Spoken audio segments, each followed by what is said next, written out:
Bob Stevens and Mike Covert at Hilton Head High with the Reichenbach recap of the best game we saw all season long, and in fact maybe one of the best high school games I've seen in years, and I've seen a lot of them.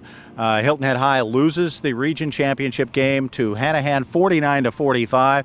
If we started telling you about all the touchdowns, we'd be here for an hour.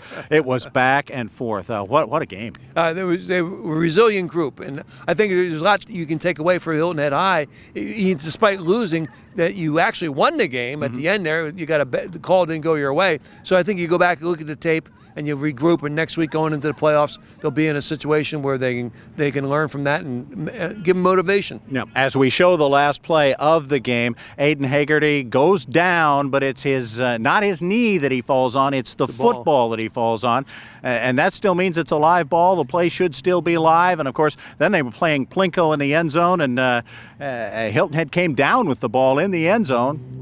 Well, we got to remember Hilton Head was going for an undefeated season. Yeah. Now, I had a couple undefeated seasons myself in college. Yeah. You know, we in '68 and '69 at Penn State we went undefeated, and also in '71 when I was on the team, we went undefeated to the last game of the year, similar to this. Yeah. We lost to Tennessee, but we got another chance. Went to the Cotton Bowl. We beat Texas 30-6. So that's why I think this team can There's something learn to be from had that for that too. That's right. Absolutely, there's something to be learned for that. Heroes for Hilton Head High. Well, Martin Dwayne played a great defensive game. The senior linebacker was all over the field.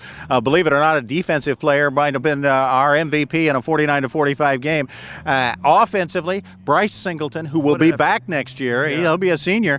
He was a JV quarterback, so does he play quarterback next year or does he play receiver? Well, he showed a little bit of both in the game against Hanahan, catches 2 touchdowns, and then throws one on a what fake about field that fake field goal? Perfect pass in the back of the end zone. That's great. And I think you have to say a lot for Aiden Hagerty also. Absolutely. I mean, he was head of the team, and he made all the right plays when he had to, using his great ability. So exciting game, great finish. I think they got a lot to build on for next week. They go to play Aiken. I look for them to have another great performance. All right, Hilton Head High had a 17-point lead early in the game. They lost that, in fact, lost the lead entirely, then went out by 11, then lost that lead entirely, and yet in the final minute and a half, they marched down the field and came within 10 yards in a dicey call of potentially an undefeated season. But like you said, they do march on. Hilton Head High continues its season.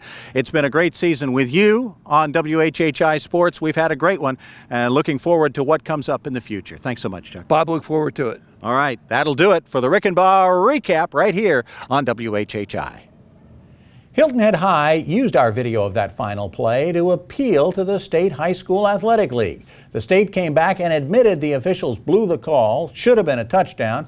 They also said they cannot change a ruling on the field, so the Seahawks will take a 9-1 record into a home playoff game Friday against 6-4 Aiken at the Nest. Hilton Head Prep will play at Lee Academy in the second round of the Skeeza playoffs on Friday night.